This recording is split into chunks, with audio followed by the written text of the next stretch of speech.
Yuhu, jalan-jalan ke negara Jerman dan Luxembourg yuk. Kita belajar hidup sehat dengan mengkonsumsi buah-buahan organik seperti buah ceri.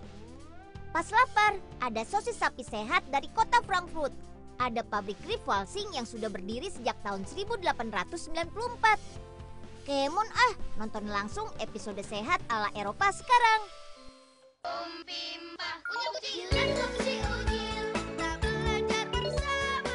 Laptop si unyil, kita belajar bersama. Laptop si unyil, gudangnya ilmu pengetahuan. Semua bisa kau dapat di laptop si unyil.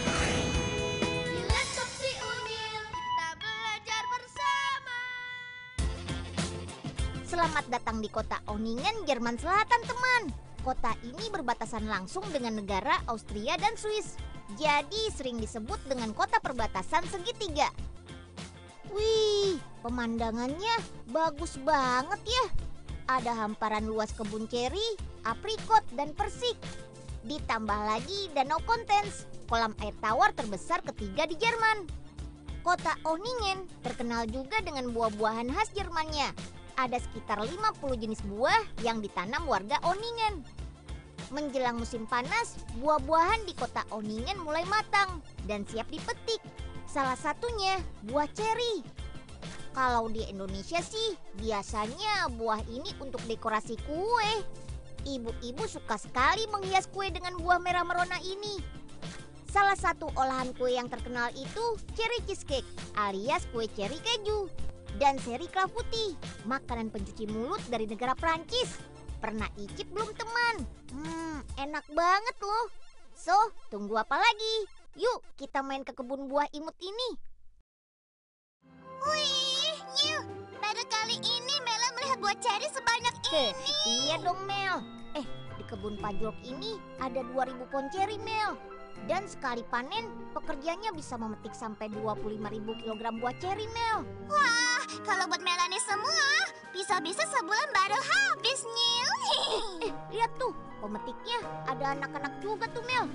Iya, Nyil. Kita gabung sama mereka aja yuk. Iya, ayo. Kenalkan sobat, ini Shael, Luan, dan Yarin. Untuk mengisi liburan musim panas, mereka berkunjung ke kebun milik Pajok untuk membantu memetik buah yang rasanya manis ini. Wah, seru banget ya. Sambil petik, sambil makan buahnya juga. Oh iya, sekalian nih. Kalau mau tahu cara memetik ceri yang benar, perhatikan Ibu Nikola ya. Tak muszą wyglądać czereśnie, obydwie by były jednakowe.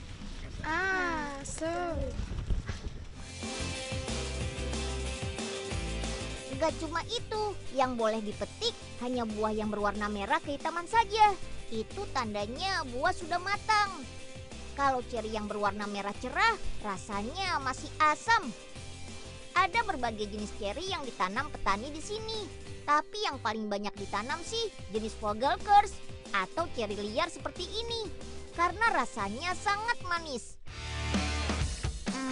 Gak heran deh, si buah bundar ini sering dibuat menjadi selai, manisan, hiasan kue tart, sampai jus buah. Ayo Shael, Luan, Yarin, Melan, petik yang banyak ya serinya. Pohon ceri bisa hidup hingga 60 tahun dan terus berbuah apabila dirawat dengan baik. Ihuy, ceri-ceri sudah terkumpul. 1 kilo ceri biasa dijual dengan harga 6 euro atau sekitar 90.000 rupiah. Memang agak mahal sih, tapi sebanding kok dengan rasanya yang lezat dan juga menyehatkan. Buah yang memiliki nama latin Prunus apium ini mengandung antioksidan yang bagus untuk kesehatan kulit dan vitamin C yang menjaga kekebalan tubuh. Jadi kita nggak gampang sakit.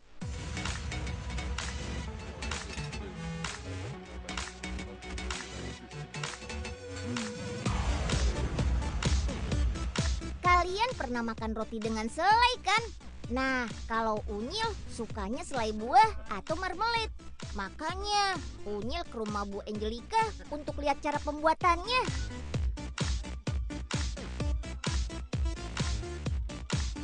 Wah, banyak banget cerinya.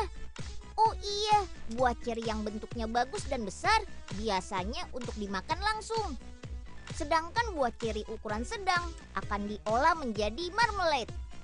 Pertama, buang biji ceri menggunakan penjepit khusus karena yang akan dipakai hanya daging buahnya saja. Oke deh, sekarang masukkan ceri ke dalam panci. Lalu tambahkan gula, pektin, dan perasan jeruk lemon. Kemudian haluskan deh dengan alat khusus. Tapi ingat ya, menghaluskannya nggak perlu sampai benar-benar halus ya. Biarkan potongan buahnya tetap ada. Ini dia nih, beda selai dengan marmalade. Selai, bubur buahnya harus benar-benar halus, sedangkan marmalade tidak. Selanjutnya masak selama 3 menit dengan suhu 90 derajat Celcius sambil terus diaduk-aduk.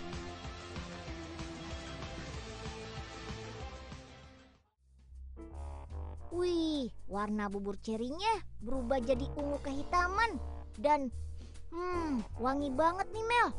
Aduh, Unyil sudah gak sabar nih mau mengoleskannya ke atas roti. Wah, pasti rasanya manis dan enak nih. Sabar dong Nyil, marmalade-nya belum matang nih. Kan harus ditunggu sampai kental. Mending sekarang Unyil bantu Melan ngaduk-ngaduk biar marmalade-nya gak gosong. Melan, Unyil bantunya nanti aja ya. Bantuin makan kalau marmalade-nya sudah jadi. Dasar Unyil.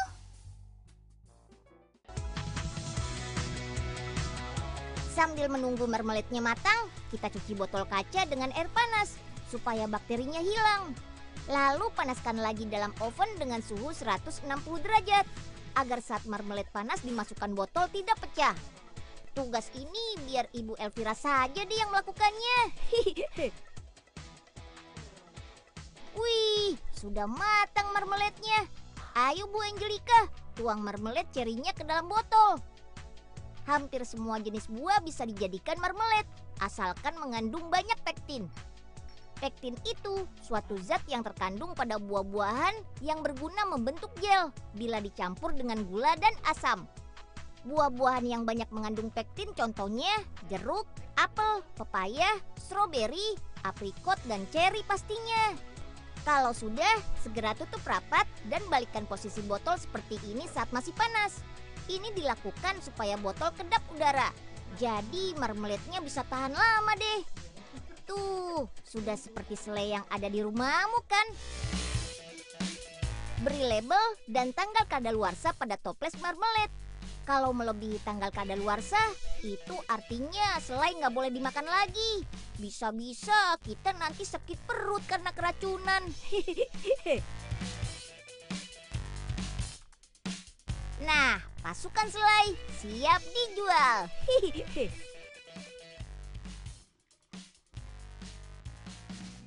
Nih, marmalade cerinya diletakkan sini aja deh Mel.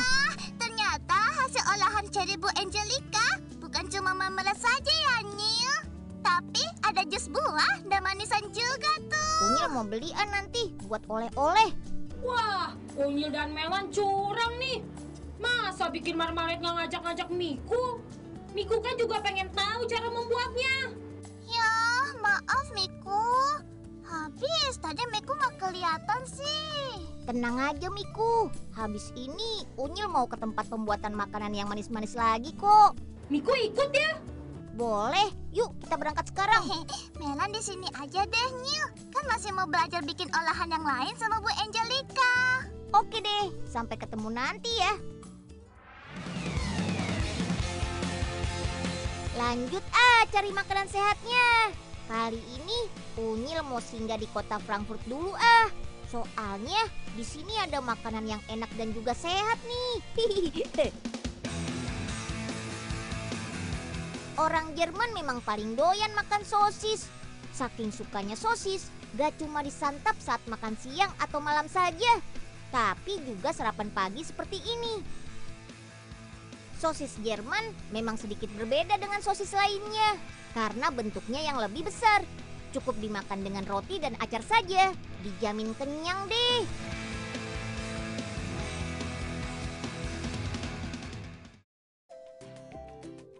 Stop Nyil.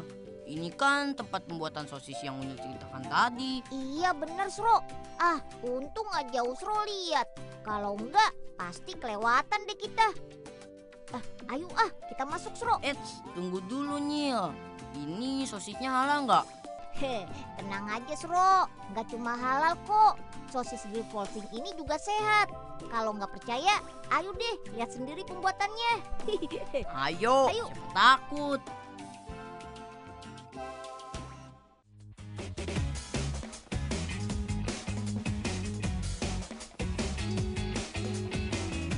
Langsung lihat pembuatan sosisnya yuk. Jenis Frankfurter Rindswurst atau sosis sapi khas kota Frankfurt. Wih, daging sapinya besar sekali. Gak heran sih, setiap harinya pabrik ini mengolah 900 kg daging sapi menjadi sosis. Pabrik Graf Volsing ini didirikan oleh kakek Karl Graf dan nenek Wilhelmine Volsing pada tahun 1894. Ternyata sosis sapi yang gurih ini sangat disukai masyarakat Jerman. Buktinya hingga generasi kelima sekarang ini, sosis sapi resep kakek Graf tetap digemari warga Frankfurt. Ups, Unyil lupa kasih tahu nih. Setelah dipotong ukuran 1 kg per potong, daging sapi kita masukkan ke dalam mesin penggiling. Begini nih hasilnya. Wah, mirip dengan mie Aceh yang ukurannya besar ya. Kalau sudah, sekarang saatnya masukkan daging ke dalam mesin pengaduk. Ayo Pak Ernest, tambahkan bumbu-bumbunya ya, biar rasanya makin sip.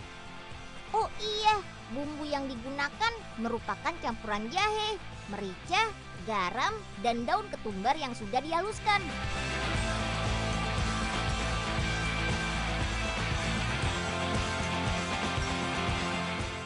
Tuh dagingnya dikasih es. Pasti biar tahan lama ya? Ih, bukan Sro, supaya kandungan proteinnya nggak hilang. Soalnya sosis ini kan nanti direbus dengan suhu tinggi Sro.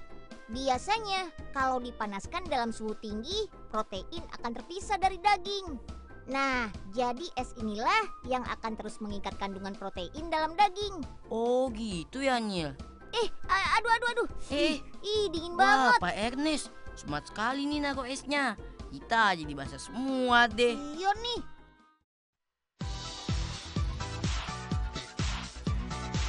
Lanjut, cetak daging dengan mesin hidrolik. Wah, seru banget nih. Adonan daging akan langsung masuk ke dalam kulit sosis yang terbuat dari bahan alami, yaitu usus sapi. Jadi aman untuk dimakan. Wow, panjang banget ya. Oke, sekarang gantung sosis di rak pengait. Ayo Pak, susun sampai raknya penuh ya.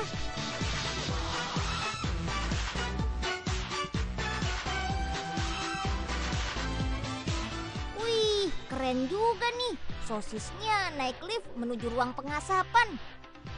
Asapi sosis dalam oven selama 1 jam. Pengasapan ini berguna untuk mengeluarkan aroma sosis. Sekali mengasapi, Pak Ernest bisa memasukkan lebih dari 1000 potong sosis loh. Jadi nggak heran kan kalau ovennya raksasa. Masih ada lagi nih. Rebus lagi sosisnya selama 1,5 jam hingga benar-benar matang. Wih, ternyata bikin sosis nggak gampang ya. Atap pabriknya bocor tuh. Lihat, sosisnya jadi basah semua. Usro, bikin kaget aja. Ini sih bukan atap yang bocor, Sro. Sosisnya memang sengaja dibasahi dengan air supaya cepat dingin dan bisa segera dikemas. Gitu ya Nyil. Kalau gitu kita lihat proses pengemasan saja yuk. Siapa tahu kebagian sosisnya. Iya. Hore, sudah dingin nih sosisnya. Yuk, kita langsung bungkus. Susun 10 sosis dalam plastik, lalu masukkan ke dalam mesin vakum. Mesin ini akan mengeluarkan udara dari dalam plastik dan menjaga agar sosis bisa awet hingga 1 tahun. Sosis dari pabrik ini nantinya akan dikirim ke berbagai tempat di sekitar kota Frankfurt, seperti supermarket, restoran, juga sekolah-sekolah. Oh iya teman, sosis sapi ini baik sekali loh dikonsumsi oleh anak-anak seperti kita. Karena daging sapi merupakan salah satu sumber protein tinggi yang baik untuk pertumbuhan otak kita. Gak cuma itu loh, daging sapi juga mengandung asam oleat yang bisa menurunkan kolesterol jahat dalam tubuh. Belum lagi kandungan nutrisi lain seperti zat besi, zinc, dan vitamin B-nya yang dapat menambah energi kita. Sehat banget ya.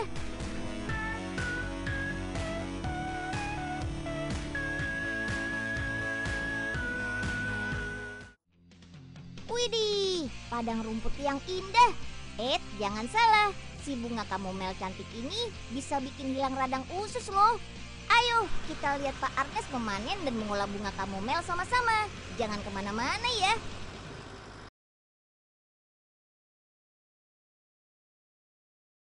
Semua bisa kau dapat di laptop si Unyil. Di laptop si Unyil kita belajar bersama.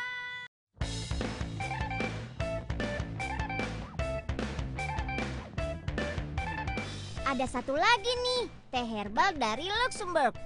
Kota Ischusur Luxembourg terkenal sebagai penghasil tanaman herbal seperti tanaman fenol, lavender, mint, dan chamomile.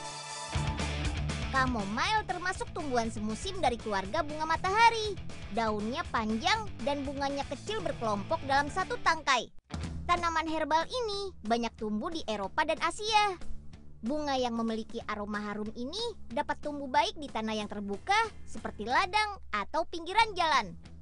Bila rajin disiram, chamomile bisa tumbuh hingga 60 cm. Seperti ini nih.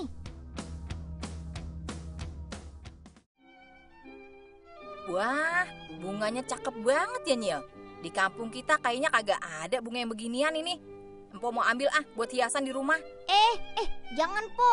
Bunga chamomile ini sebentar lagi mau dipanen. Terus mau diolah jadi teh, Po. Ya, sayang banget, Nyil. Bunganya cakep begini. Udah, kita minum teh dari daun yang biasa aja. Yang ini biar Empo bawa pulang ya. Ih, Po Ipe, katanya sering sesak napas. Mau sembuh nggak sakitnya? Ya mau dong, Nyil. Ya udah, kalau gitu harus sering-sering minum teh bunga chamomile ini, Po. Kan salah satu manfaatnya bisa menyembuhkan sesak napas. Yang bener, Nyil. Mana teh bunga kamomilnya? Empo Ipe mau minum dah sekarang. Ya, sabar dong, Po. Sekarang kita bantu panen dulu. Setelah itu baru deh ke pabrik tehnya. Iya, sip dah, Nyil.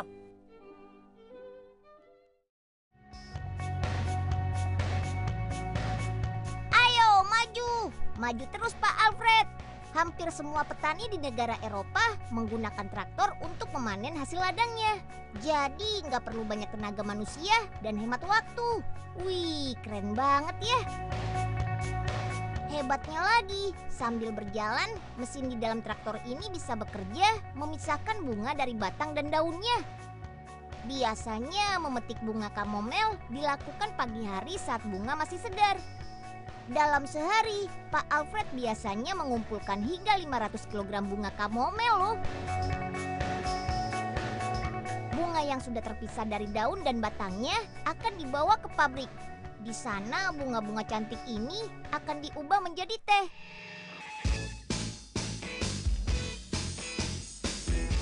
Nama chamomile berasal dari bahasa Yunani, yaitu kamos dan milos, yang berarti tanah dan apel.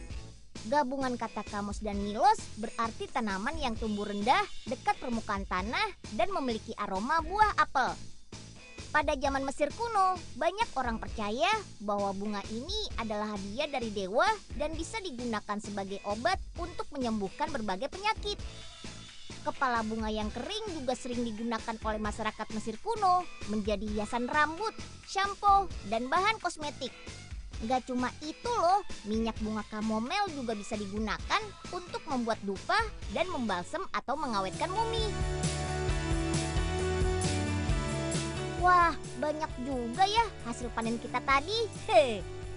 Sebelum diolah menjadi teh, pisahkan dulu bunga chamomile kualitas bagus dan kurang bagus menggunakan mesin grading. Nantinya mesin ini akan memisahkan bunga chamomile menjadi grade 1, 2, dan 3. Yang akan diolah menjadi teh hanya bunga grade 1 dan 2 saja.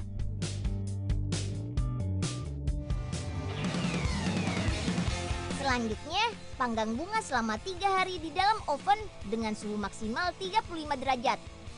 Proses pemanasannya memang sengaja dibuat perlahan atau dengan suhu rendah, supaya khasiat dan aroma herbalnya tidak hilang.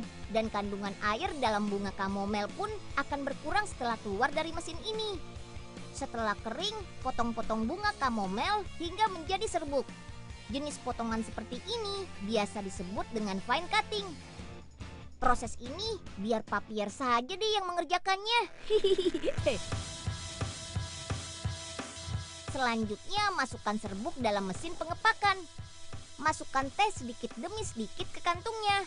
Lalu beri tali dan kertas label jenis teh. Kalau sudah, masukkan kantung teh ke dalam plastik. Oh iya, plastik harus hampa udara ya, supaya teh tidak cepat rusak karena terkontaminasi udara. Kemudian masukkan kantung teh dalam kotak. Masing-masing kotak berisi 20 kantong teh. Nggak boleh kurang ataupun lebih. Kalau sampai salah hitung, kasihan Pak Theo. Kan terpaksa menimbang dan menghitung lagi.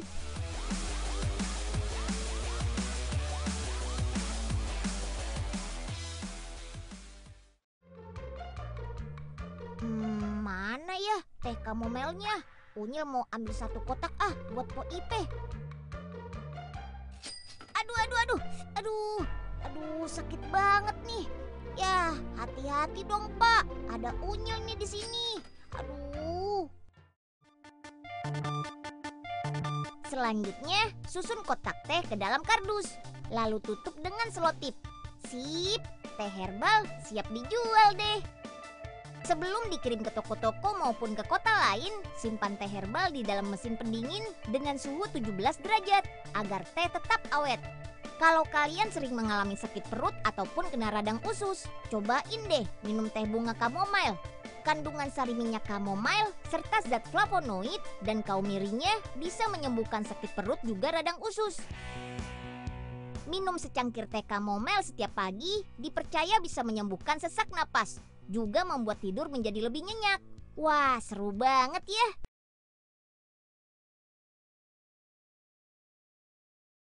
Semua bisa kau dapat di laptop si Unyil. Di laptop si Unyil kita belajar bersama. Minggu depan, giliran negara Spanyol kita jelajahi transportasi udaranya. Bukan pesawat loh, tapi balon udara. Pabrik pembuatannya ada di daerah Aerodrome Igualada, Barcelona.